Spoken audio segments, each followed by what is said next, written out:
I think if I hear you call me Becky one more time, six-pack, I'm gonna pop your tops. All six of them. Who are you?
Hey, this is Matt once again. Welcome back to another video. This is another paid request for Devon. Thank you so much for that.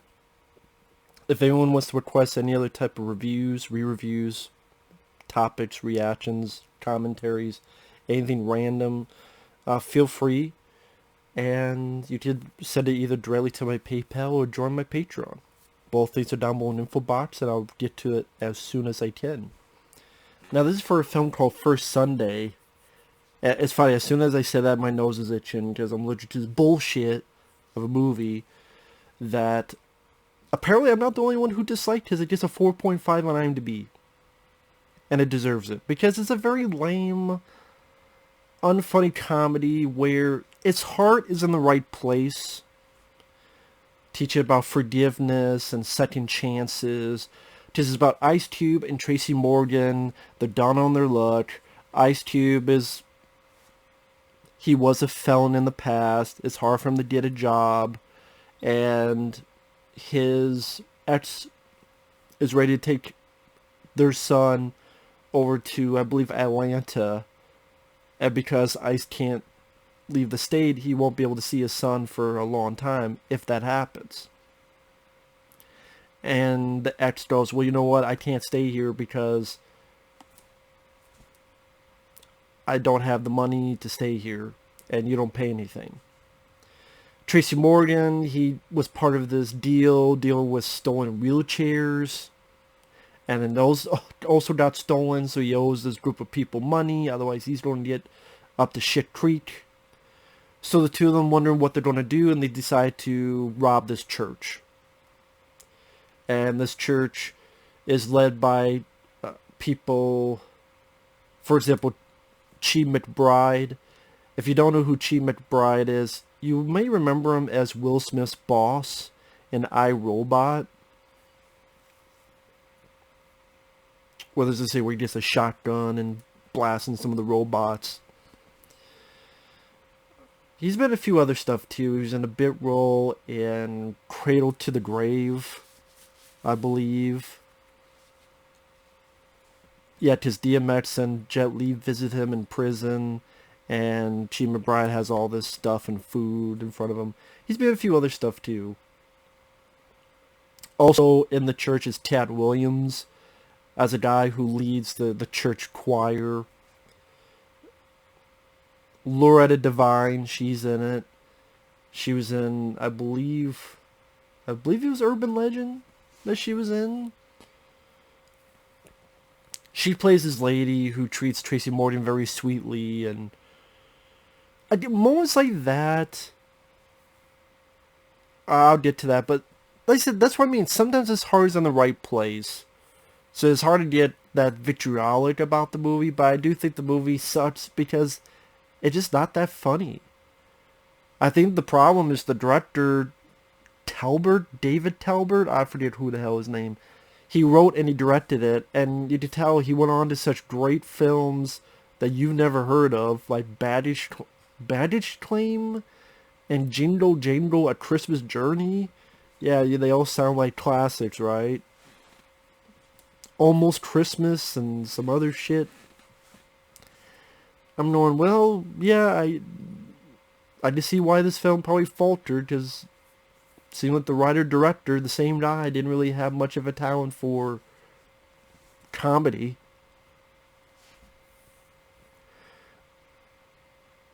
And it's one of those things where some people may view it as a lot of stereotypes in the flick.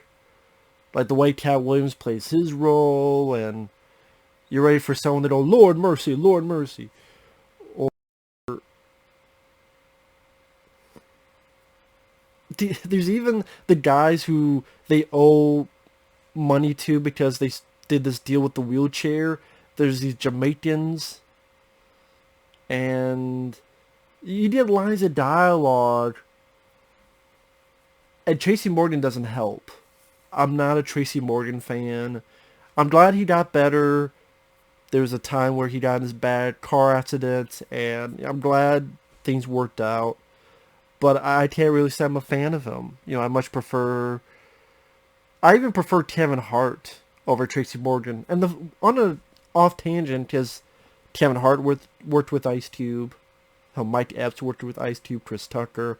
I would say Chris Tucker, Mike Epps worked with Ice Cube very well. I would even say Kevin Hart, I liked him more with Ice Cube than this. But I was saying with Kevin Hart, the funny thing about him is not his movies. It's when he does interviews. Like the stuff he does on YouTube, if he's in skits on YouTube, like Vanity Fair, there's a point where they put him in a lie detector test. The stuff when he interacts with The Rock in interviews or other stuff, I'm like, why is he funnier, genuinely funny in these, but not in a movie? I don't know what it is. But anyway.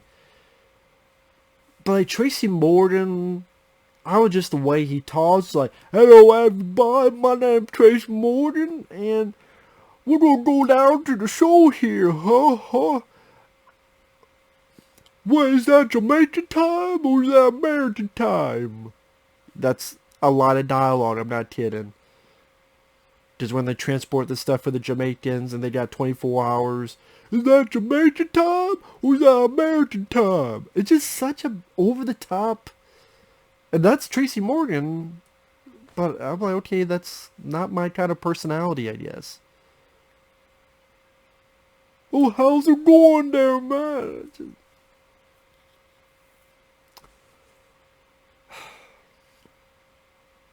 Or you get lines of dialogue Ice Cube saying during this car chase, what is this, Pip My Wheelchair? Yes, Ice Cube, it's Pip My Wheelchair. So they get arrested for that. Teef David is the judge. Cool to see Teef David from John Carpenter's The Thing and They Live. They are given 5,000 community service hours. And again, the comedy, like they're going crazy in court. Once they get that, Tracy Morgan going, Annika. Yeah, because, that joke has been done to death. And this is 2008 this came out. Just Tracy Morgan just annoys me in movies. He annoys me.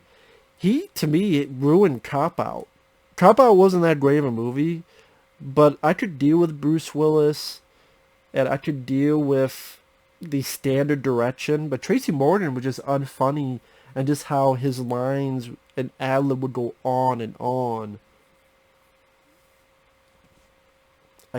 Tracy Morgan, for me, was the worst part of that Cop-Out movie that Kevin Smith directed.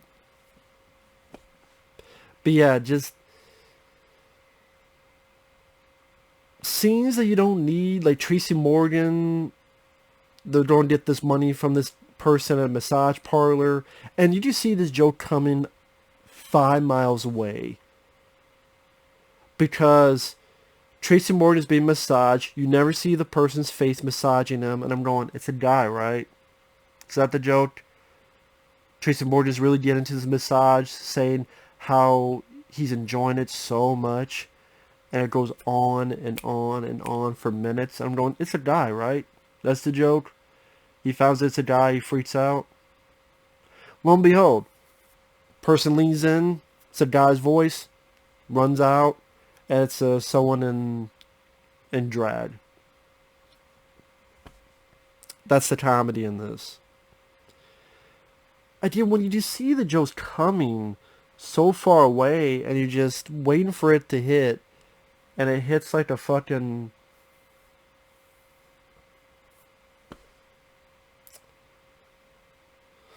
I can't even think of an analogy. That's how much this movie fried my brain.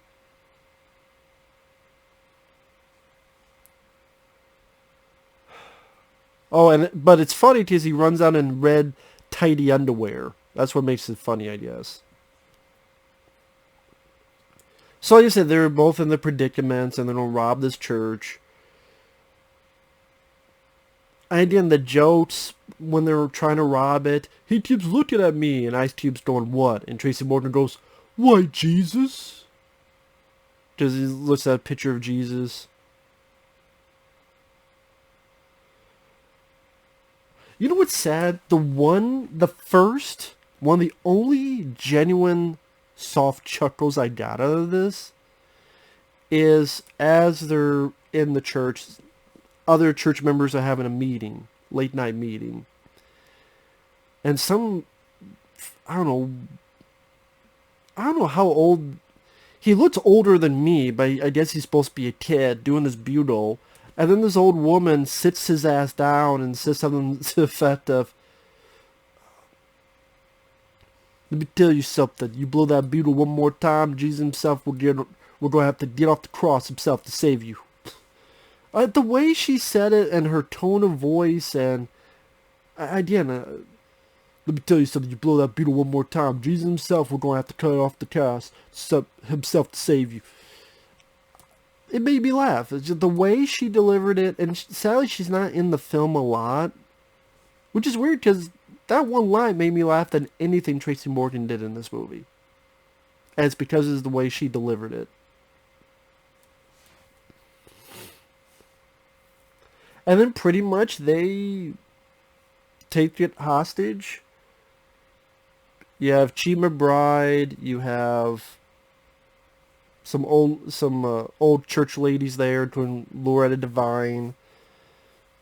You have this little boy who's with Loretta Devine. You have the kid who's blowing that fucking bugle.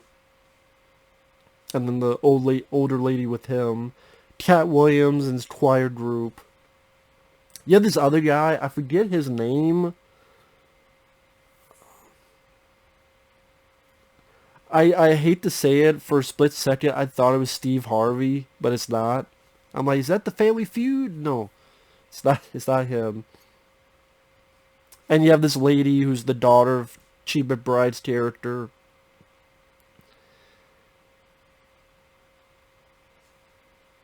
And when they steal the money, they find out someone else has stolen it before them. And they have to figure out, where is this money? Where was it stolen? What's going on? So they interview people. Katt Williams, I don't know much about Katt Williams' stand-up, to be fair.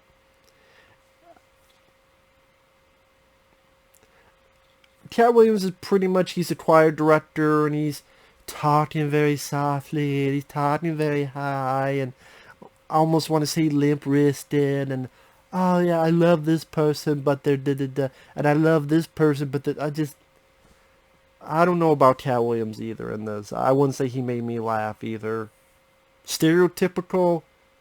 I don't know. I don't know if I'm the one to really say that, because I'm a right redneck. But I don't talk about stereotypes, but I just... Can I really say I gave a shit about any of these characters? Not really. Now again, I said the heart is in the right place. Like Loretta Devine makes some Tracy Morgan dinner, and Tracy Morgan lets out the fact that he didn't have any birthday parties, just how he grew up, and he was in the orphanage, and so Loretta Devine gives him a birthday. Oh, the way she played it, even the way Tracy Morgan played it in that one bit, reacting to it, because it's one of those instances where he's not being over the top and he's not talking. I'm like, okay, if he's not talking and he's not being over the top, maybe he could be fine. But that was a sweet little scene, to be fair. Like, that's a sweet little scene.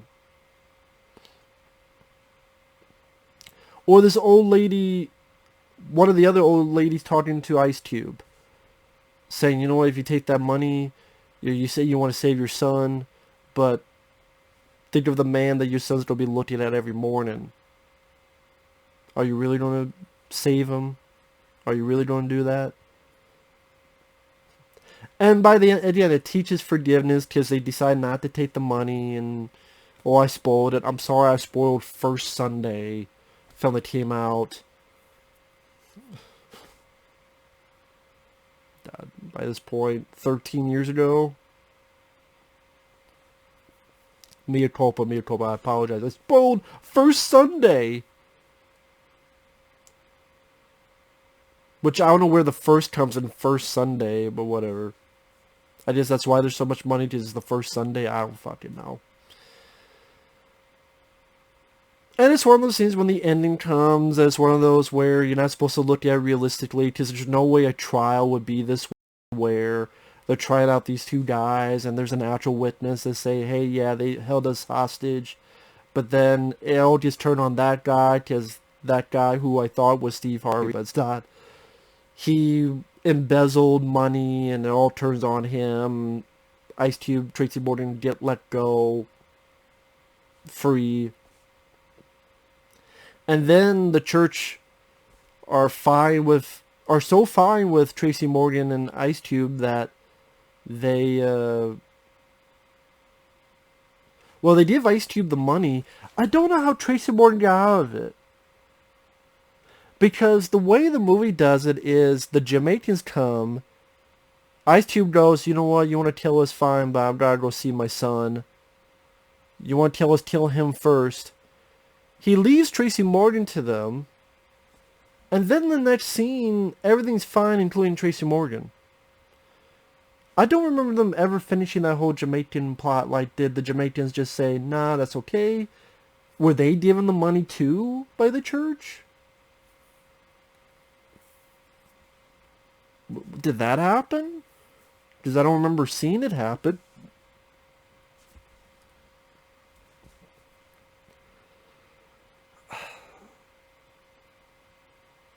And so everything's fine, and his son's going to stay there in the city with him, and the church are putting the money, instead of moving and building another church, they're going to help the community. The end. Again, the humor wasn't for me. Or, for example, the trial at the end. Someone goes, the community is affecting us. And so Katt Williams goes, I'm not infected. I have papers that say I'm not infected. You get it? Because the one guy said affected. And Katt Williams thought he said infected. You did affected, infected. Dude, this is the comedy you have. And I'm going, okay, yeah, this is why the guy would go on to do stuff like Jingle Jangle, A Christmas Journey. Or some other films I've never heard of. The film came out, I think, in January 2008. It didn't do anything. I wonder fucking why.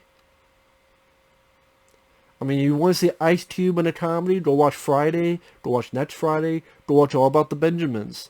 Again, even the ride-along films, I would say, are better than this. I hate... Sad but true. So yeah, this film is just not that funny. Pretty boring. Typical cliche. Just... At the end of the day, if you're a comedy and you're not funny, and it's not interesting, it doesn't really do anything clever or outside the box, or, oh, I didn't see that coming, you will see this entire fucking movie coming a mile away. Hell, I'd rather go watch Trapped in Paradise, which was with Nick Cage, Dana Carvey, and John Lovitz, about a bunch of robbers that get trapped in a town, and because how sweet the town is, they give back the money. Speaking of Christmas, and that took place in Christmas. So yeah, Trapped in Paradise I would rather watch than this if I want to see that kind of story. That film I got more laughs out of than this. And that has John Lovitz. So go figure. With that said, thanks for watching. We'll see you guys later. Bye-bye.